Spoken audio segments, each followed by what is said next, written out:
Okay, so this is the BetaFPV Meteor65, and I already did a video on this model actually quite a long time ago, sometime last year.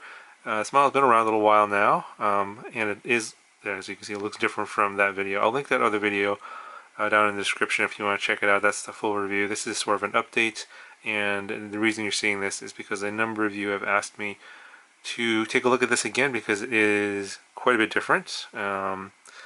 Yeah, let me just go over all the differences. It's kind of, there's some things that are important and some things that are not so important. So previously, the old version had a different canopy. They've updated the canopy here. This is a very hard, more durable canopy than the one that was on here previously. It was very flimsy, and if you just looked at it kind of funny, it would break. This one is held up through quite a lot of crashes. There's a dent there at the top, and no problems. They also changed the way the camera is mounted.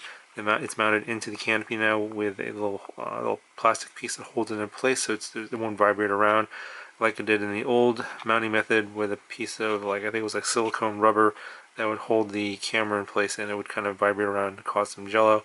So this system here is much more robust. This canopy will be pretty tough to break, but you know, nothing's indestructible. You could step on it, of course, and it'll break, but not nearly as fragile as it was before. However, I think this was now a little bit on the heavier side compared to before, because that other canopy was much thinner. Granted, the mounting system is a little bit different, so I think the weight gain isn't that much, but I think this one is going to be preferable because it's going to be a lot more durable and robust in crashes. Now, as before, it still comes with either, you can get two choices of motors. This one here has the 0802 19,500 kV motors. The one I had on the original was the 22,000 kV motors. Those are both available in this version. You can get multiple receiver versions on this as well. Now Crossfire is available, so you can see here we have the Crossfire Nano receiver along with the Mini Immortal T antenna from FPV Cycle. So this is a new option that wasn't available previously. They're using a different board for this version here, so the one with the Crossfire receiver and the DSM-X receiver, and also the plug-and-play version, that basically the ones that don't come with the receiver. So the receiver versions that are built in are going to be the two FreeSky versions, FCC and EU, and then Futaba, which is just a variant of that same board. So there's basically two all-in-one 1S boards, and this one for receivers is basically the same one that's on the plug-and-play, and the Spectrum version just comes with different options.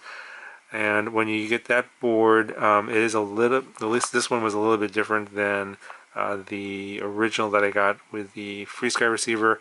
This one has, I guess, updated firmware on the ESC. So the ESCs on this are BB2 ESCs. I think it has 16.77 of the Jazz Maverick firmware on there, but I'm not sure if it's 24 kilohertz or 48 kilohertz. That I'm not sure. It seems to come with some sort of a variant of the Mockingbird tuner here, though it's not officially sanctioned. I think they're just kind of using those settings. It has like some of those different settings for angle mode, horizon mode, the FPV camera. I guess when it actually coordinates the turns for you, that's built into this firmware that you get out of the box. That wasn't in the original Meteor65 that I got, several months ago. The camera and the video transmitter, I believe, is still the same as before. The M01 and the 25 milliwatt video transmitter, that's not different. Now I know that when this new hardened canopy came out, I did a video on the new C01 Pro camera, and that also fits this canopy as well. So apparently that fits both cameras.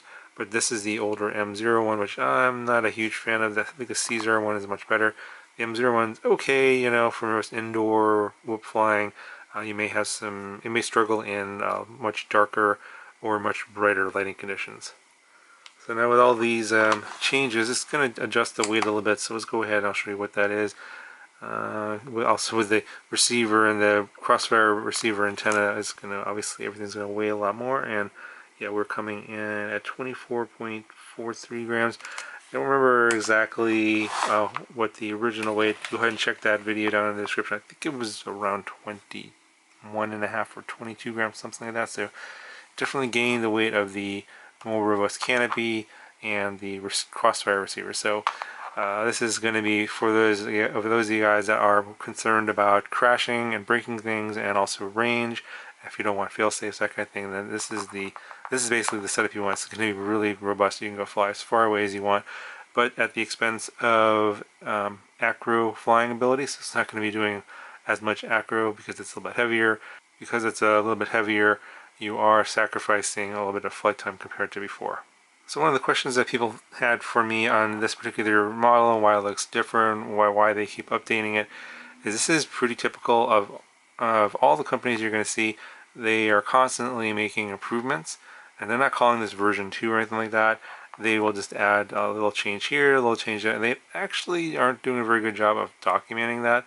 It's kind of like, okay, well, just going to fix this problem. Someone's complaining that, for example, the flight controller came with BB1 ESCs and they wanted BB2 ESCs, so they just kind of like quietly swap that over without telling anybody.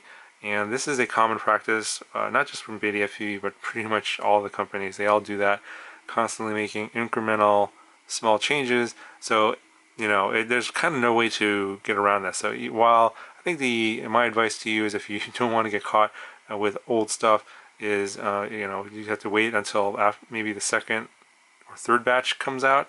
You know, if you don't want to be an early adopter, usually when a new model comes out and you get something that's freshly brand new, you know, there's likely they're going to probably make some adjustments after that, because they're going to get some feedback and maybe make some fixes in the second or third batch. But even if you get the second or third batch, there's no guarantees that they're not going to switch something up again. Maybe make an improvement in the motor, swap the frame out, you know, different camera, who knows. You know, are you going to wait for the fourth batch or the fifth batch? I don't know. The chances of things changing from the second batch to the fifth batch may be less than from the first to the second batch, you know. So you know, if you really are one of those guys that absolutely hate it when you buy something and then all of a sudden in the next batch things are a little bit different and improved, then yeah, I would just say go ahead and wait. But that's basically what's going on here. This has been out for about 6 months now, I believe. Off the top of my head, I don't remember exactly when that first one came out. But you know, they've made little incremental changes over time. And I think they first changed the flight controller. They added the BB2 ESCs, and then they added the Crossfire receiver module version that wasn't available initially.